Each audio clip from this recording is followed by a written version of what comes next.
All right, well, we are back with another Fight Week podcast, October 21st, this Saturday night. And that man, Zack Partridge, has been putting it all together. Zack, great to talk to you once again and really excited for this one. Yeah, crowd wise, ticket sales wise, I think this is going to be our biggest Challenger Series yet. Heber is anxious and excited to have MMA come up there, and for very, very good reason. And I think there's some fights on this card that, we're bringing another really talented Challenger Series card up to Heber, Utah.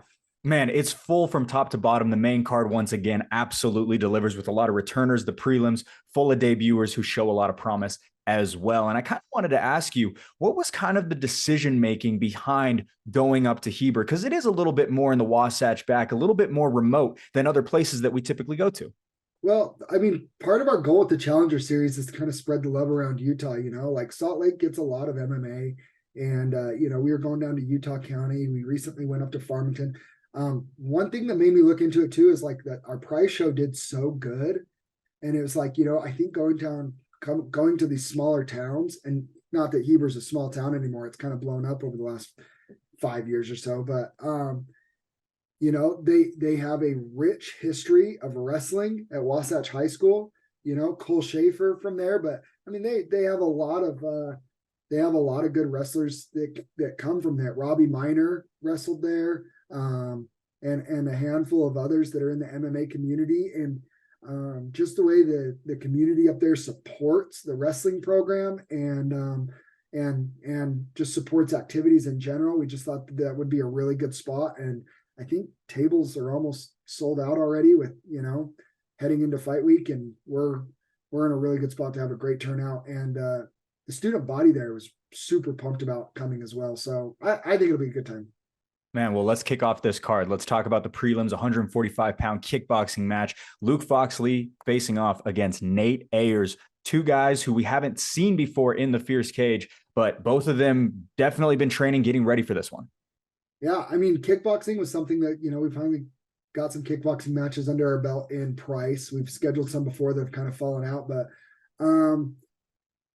there's a need out there. I think it's a great entryway for fighters that aren't ready for MMA, but their striking's there.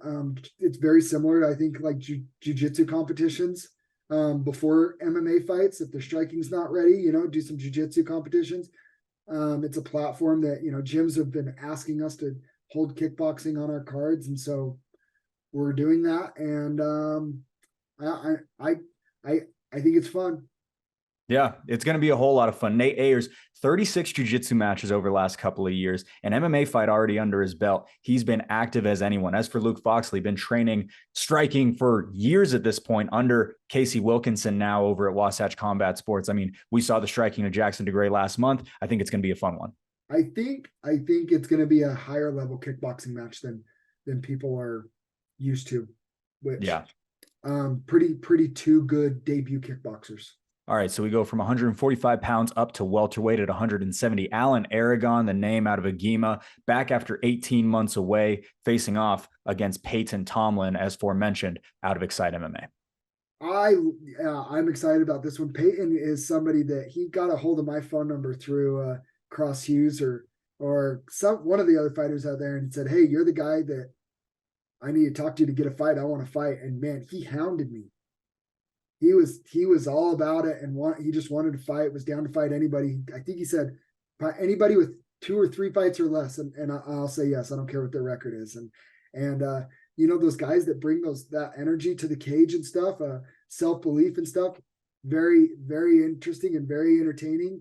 On the flip side, Alan is back, and he's at a great gym. He had a tough fight that didn't go his way in his debut fight. 18 months off. I'm really interested to see where he's leveled up and gotten better. I'm excited for that one.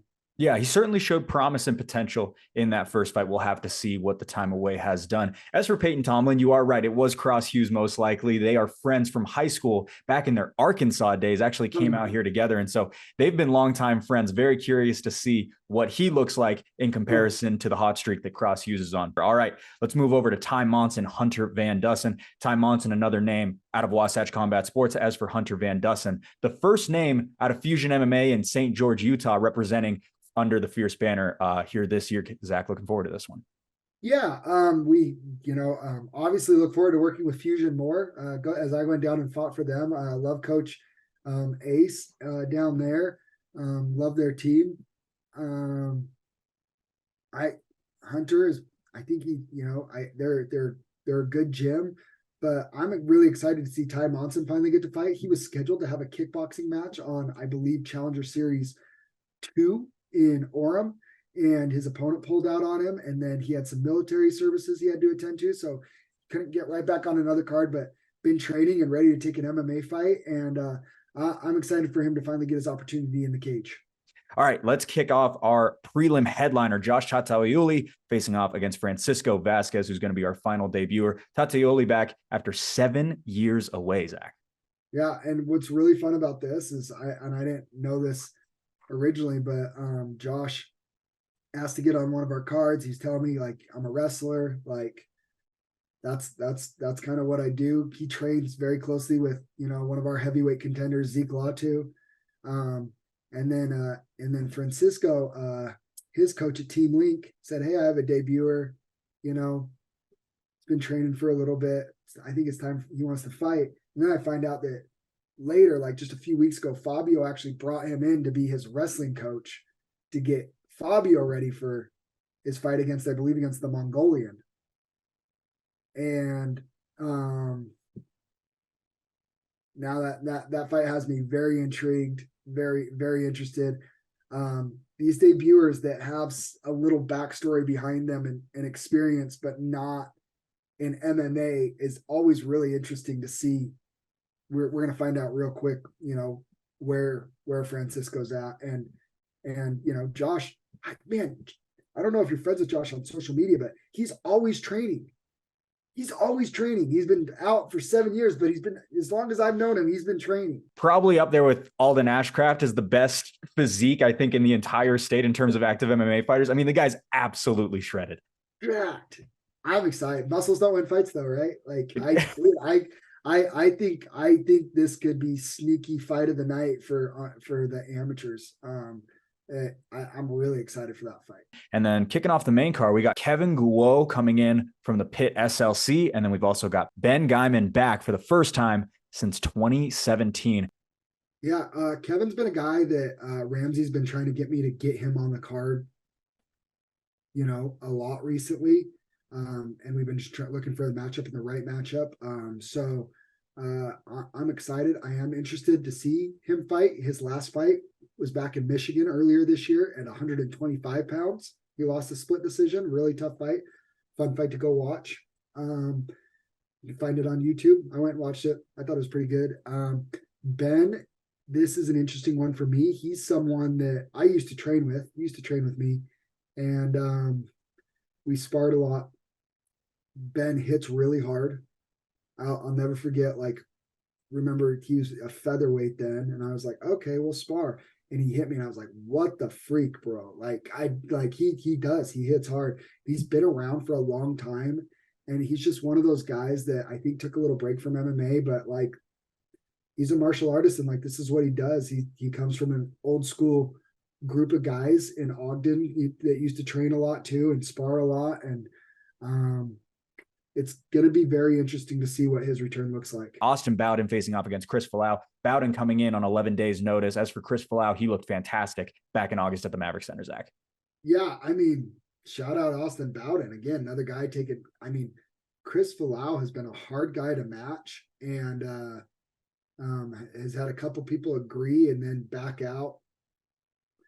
I really like him at that 225 cruiserweight division, but just given the timing and everything, we did this one at heavyweight. But yeah, shout out to Austin for stepping up. Love guys like that, making the trip down from Evanston down to Heber to fight. And I'm interested.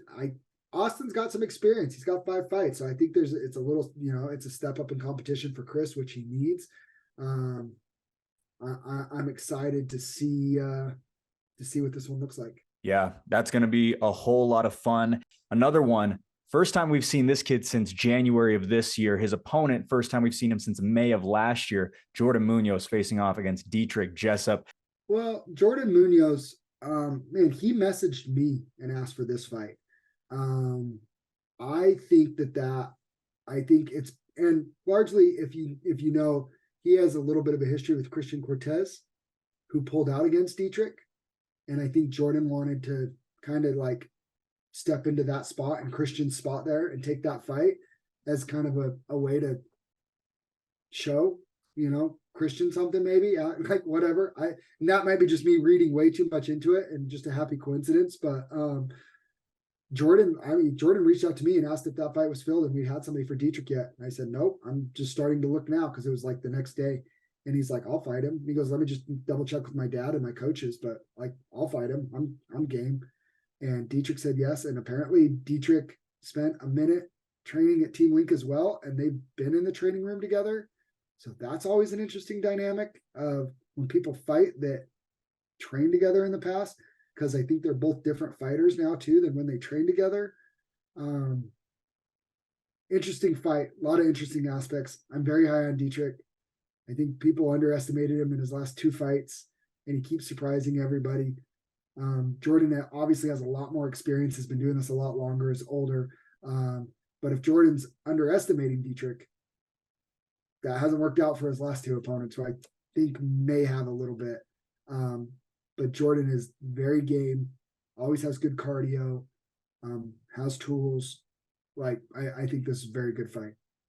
Going to be a whole lot of fun. We will have to see what the flyweight division looks like following that fight, the results of it. But speaking of flyweights, let's head over to this amateur title bout. Brendan Myers facing off against Nasir Davis. Originally, it was going to be Michael Eastwood, unfortunately, with that knee injury, unable to perform. So we have Nasir Davis coming in. Knee injury. Yes. Did you see that knee? Yes. You noticed his knee at weigh-ins? He had so much fluid in it. It was disgusting. No, we absolutely wish him the best in terms of his recovery and everything. We hope to have him back on a card soon. But absolutely. Brendan Myers and Nasir Davis, this is going to be fun. Yeah, Brendan, obviously we know him. He's the most active fighter for Fierce. Is this his fifth walk this year? It will be 5. So the day of the fights, it will be October 21st. His debut was October 22nd of 2022. It'll count him in for 5 in that 12-month period. What a stud, man. Love it. Yeah, I mean, we know one thing that I've been very impressed with Brendan is we've watched his striking get significantly better from his first to his fourth fight, right? I feel like in his debut fight against Dietrich, Dietrich overwhelmed him a little bit with his flurries and his high pace.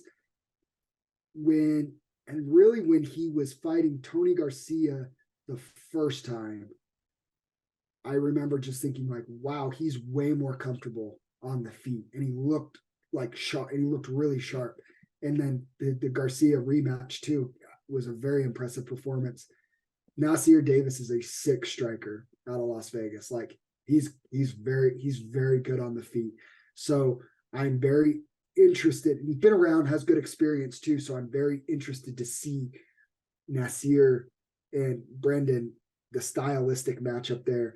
If Brendan is, can hang on the feet long enough to set up, good shots to get it to the ground, where I think he'll be in his element and have the advantage. I think if the longer the fight stays on the feet, Nasir should have a good path. I'm very excited for this flyweight title fight. And what's really fun is win or lose, there's just a lot of fun fights and options to make after this fight as well. Belt on the line. Absolutely cannot wait for it. Let's move over to the pros. We've got Cole Schaefer, the Wasatch legend, facing off against Brooks Callahan, coming up from Blythe, California. Very interesting one here. I mean, we haven't seen Cole Schaefer in 18 months, but he seems to be as primed and ready as he ever has been. Yeah, I mean, and Brooks is a